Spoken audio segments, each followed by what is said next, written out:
Yay! Where we recreate a bunch of historically accurate dishes while roasting history. Today, we recreated 5 historically accurate dishes from World War II, and we're going to tell you guys the legend of Desmond Doss, who is the brave American medic who saved 75 people and more without ever using a gun.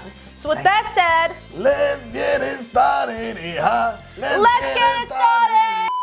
Okay, so our first dish here is fried spam, toast, and jam. Because of the war and it was impacting so many countries, there was a lot of like heavy limitations on how much meat, eggs, dairy, sugar, flour, all that good stuff like each family could get. So the Americans, we created spam, which is a type of meat that was easily transported, and it was kind of like a meat replacement because no one was eating meat back then. Cheers. 1, 2, 3.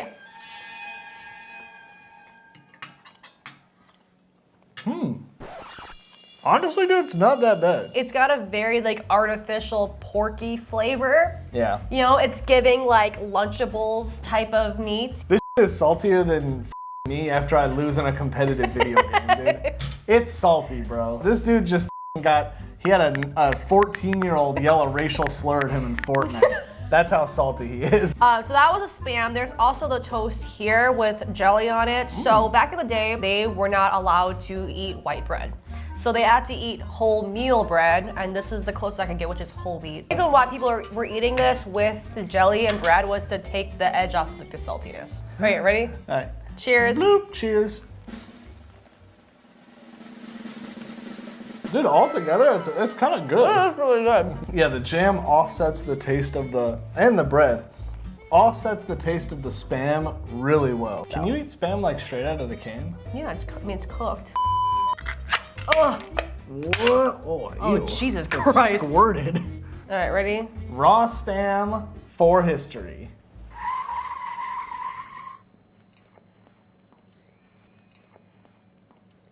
It's not that bad. This is literally in every single Doomsdayer's Armageddon pack in their basement, okay? I'm gonna give the spam a USA out of 10. Ooh.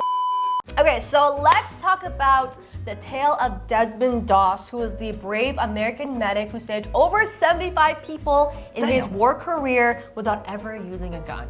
So Desmond was born in 1919 in Virginia to 2 very different types of people for parents.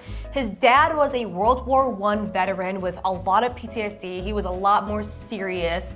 And his mom was like a very happy-go-lucky, hippie, vegetarian, hardcore Christian baddie. And so Desmond ended up kind of being the Megazord of the 2. And he ended up being kind of this weird, awkward kid that everyone picked on because he was always very, very empathetic and a vegetarian, which was very weird for the time. And Desmond never really gave a f. He was like, look, I might be an empathetic little soy boy, vegetarian boy here, but I have the biggest, girthiest D, dedication to God, okay?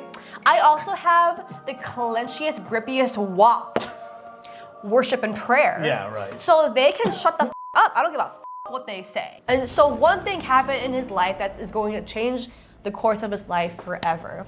And it's the time where his dad and his uncle had this argument about something that no one remembers. Dad was like, I literally had the best model train sets. And the uncle was like, I had the best train sets. And my dinosaurs are cooler than yours.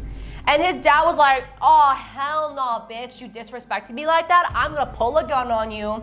So he pulls a gun on his own brother. Damn. Okay? And Desmond's mom was like, oh, fuck. I'm trying to manifest like some great in my life, some prosperity, and the vibes are not immaculate with this gun in my house right now. So she like ninjas her way into confiscating the gun from her husband. She throws it to child Desmond and she's like, Desmond, run, hide the gun. And Desmond was like, okay. So he's running for God knows how long and hides the gun from his drunk dad. And from that day on, Desmond was like, whoa, that was like really scary. And I never want to make anyone feel like this ever again. So I'm never using a weapon because violence. And he kept that mentality all the way up until the 40s, where he got drafted for World War II. And we'll talk about how he dealt with all of that after we eat our next food. I can't stand to watch my husband's infidelity with Agnes at the factory. Then close your eyes. Look at his money. Sprinkle, sprinkle. And you guys can do just that with today's sponsor, which is Manta Sleep. With these complete blackout masks, you guys won't be able to watch your man's infidelity because even with studio lights on me right now, I can't see anything. Manta Sleep is dedicated to giving you guys the best sleep of your life, whether it's this classic blackout mask or a silk mask, a weighted mask, a cooling mask, even a mask with Bluetooth on it so that you guys can fall asleep to me making sprinkle sprinkle jokes, you know, drown out your husband's snoring sounds, and blast your Minotaur smut novels, whatever you guys want to listen to at night. Their masks are adjustable and has very breathable material in it. It also has these adjustable eye cups on the inside, so it gives you complete darkness without crushing your eyes or your eyelash extensions. So if you guys are interested in getting the best sleep of your life, make sure to check out the link in my description. And let's get back to the video. Okay, so for this egg sandwich, eggs were not rationed at first, but then they became rationed. So this is the type of where it's like, you know, you want to spoil yourself. This is some Counter-Strike skin type. Ooh, you know what I mean? yeah. Like, the dudes will be gambling for this type of 3 eggs for a lunch? Are you serious? They didn't have Supreme back then. They would just be like, sheesh. Like, this is what they would do back then. Yeah. All right, let's try eat it. our Ready? bougie egg Cheers. sandwich. Whee!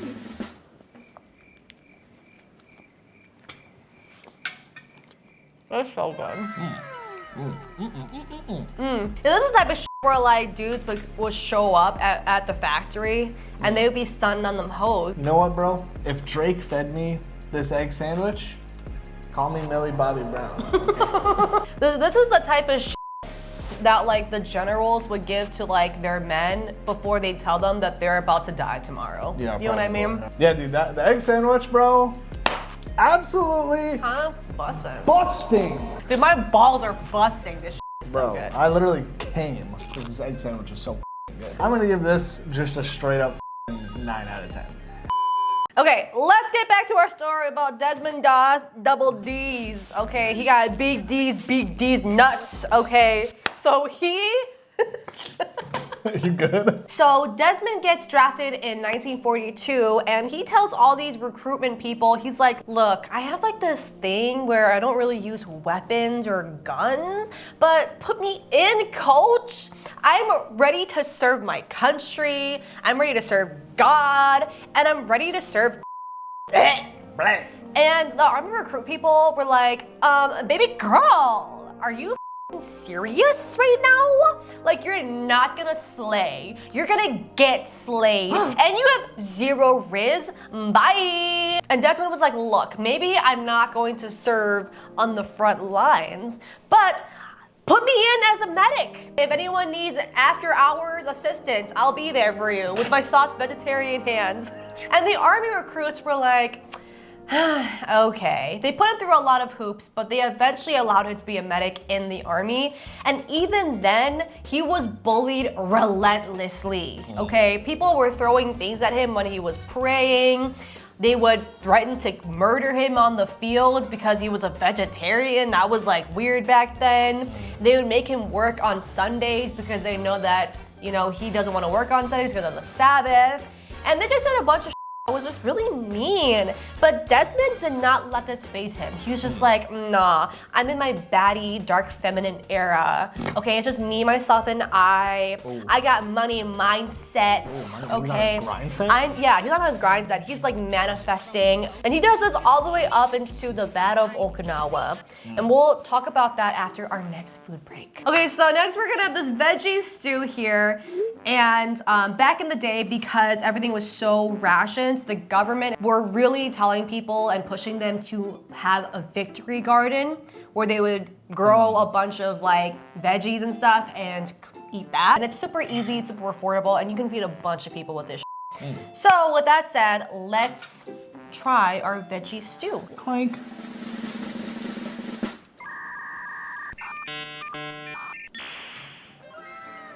This is a single cat lady dish. okay? It doesn't need no meat, okay? It's like, I'm doing fine on my own, thank you very much. Exactly. I've got a cat who's got a stupid name like William, and I've been living without any meat inside me for 30 years, and I'm living my best life. I'm glowing. I read smut novels about minotaurs. Look, for all you bitches that go back to your toxic ex, eat this, okay? And only eat this every single day so that you can wean yourself off of having meat in your life. This one, 9 out of 10. It's a stew. Stews are good. Yum. This is a small Bubble and Squeak, okay? Bubble, I'm sorry. It's a small, what? Bubble and Squeak. Oh, so it's definitely British. Yeah. The point of this one during the war was to put together as many veggies, leftovers that you could, and fry it in leftover mashed potatoes. Ready? Okay. Cheers. And go. Dude, it's actually pretty good.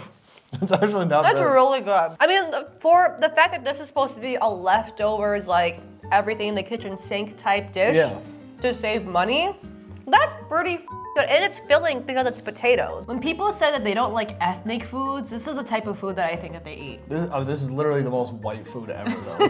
His name is William Pennington.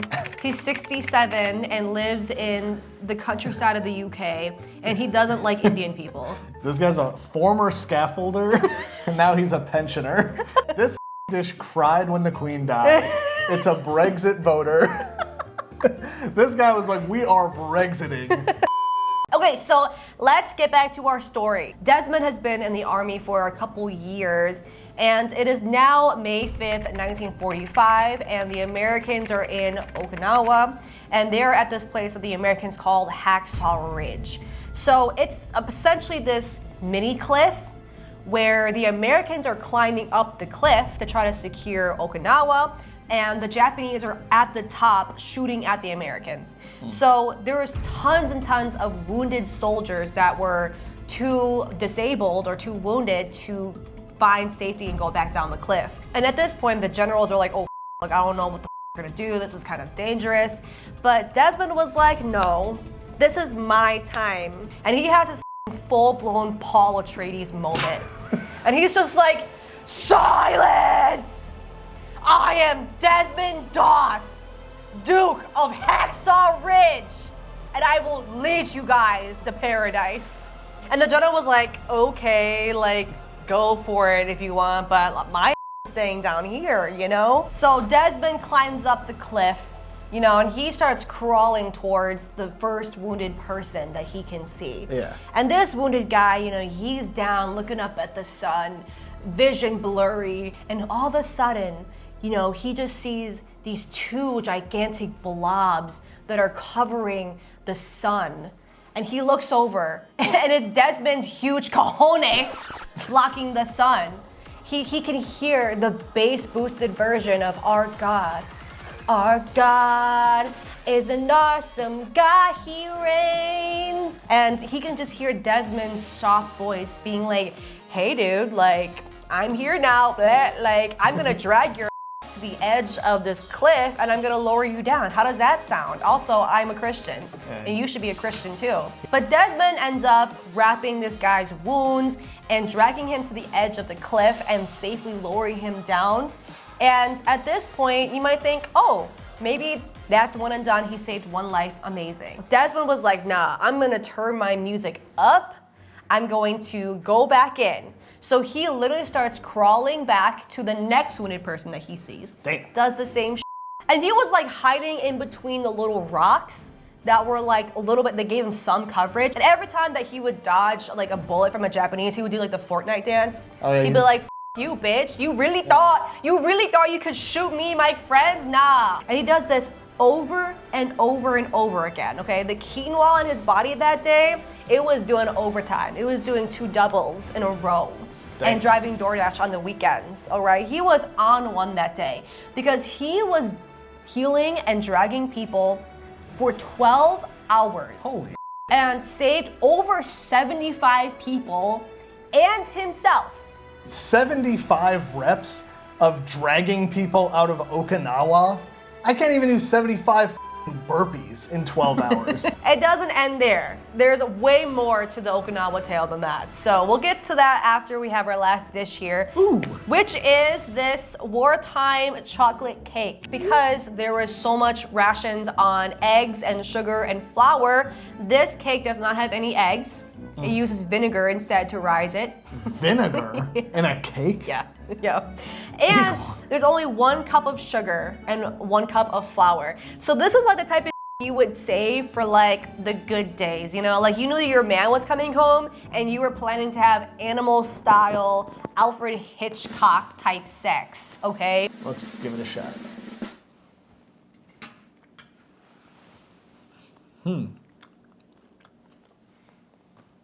Well, it's a cake. For what I was expecting, it's really not that bad. If I was in 1940s and I wanted to celebrate, I'm not gonna have this chocolate cake. I'm going down to the pharmacy and I'm getting some children's morphine that they give to them when they get coughs or whatever. This feels like the kind of chocolate cake that like Harry Potter's foster parents would give him under the stairs. Dude, this is like the cake that some kid got, and this is like the start of their anime backstory, okay? Yeah, this is the cake that like the Grinch would have gotten as a child that makes him like hate the mayor guy. Wartime cake, I'm gonna give a 5 out of 10. If I was in the US during the war and someone made this because we had to ration, I'd be like, cool. So let's end this story. So at this point, Desmond just saved 75 people on the Hacksaw Ridge in Okinawa, but his nightmare does not stop there, unfortunately. So 2 weeks later, he's minding his own business, helping the wounded in a medic camp, right? He's like, we need some blood over there. We need some morphine over here. That guy needs some Molly Percocets, you know, for his leg. Right. Exactly. When all of a sudden, somebody throws a grenade into the medic camp. And Desmond was like, oh, hell no, all right? The only balls that's gonna explode here are these nuts in my wife because I'm a Christian. So he runs to the grenade and kicks it. He kicks it? He kicks it. Unfortunately, the grenade detonated as he was kicking it, so a bunch of shrapnel embedded into his leg. He was like, no. I'm going to help myself because I'm the medic here, and I'm good, you know? And a couple hours later, if it's not already the worst day of his life, okay, he gets shot in the left arm by a sniper, and it shatters his complete left arm. Desmond was like, damn, they can take my legs, they can take my arms, but they'll never take away this big D dedication to my country. And so he crawls again with a shattered arm, shrapnel embedded into his legs, Bible in his left pocket, huge cock in the right pocket. Okay. He crawls 300 yards to the next medic station and he addresses his own wounds himself because he said that, oh my God, there's a lot of other wounded people here. I'm the medic. I shouldn't be taking up these beds. I guess I'll just heal myself. And so at that point, he finally gets the respect of all the people that bullied him earlier. They're like, yo, Desmond, like I really thought that you were a little bitch-ass vegetarian with a roller backpack, but actually, you're kind of that bitch, you know? Right. Another dude was like, Desmond, like you're kind of that bitch, like we're gonna invite you to our circle jerk session next week if you wanna come. And Desmond was like, guys, no thank you. I'm a vegetarian, so I'm not gonna go beat my meat, but thank you. But everything he did, I guess, was in good graces because when he came back to the US in 1945, he was one of 3 pacifists that won the Medal of Honor awarded to him by President Truman. Wow. And you know, he has inspired so many plays, literature, movies, Hacksaw Ridge, if you guys haven't seen that movie. He also inspired Johnny Sins to start his porn career. Okay. Because he had such massive balls. Thank you guys so much for watching this video. Yeah. Please like, share, and subscribe, and let us know any type of content you guys want to see in the future. And we will see you in our next video.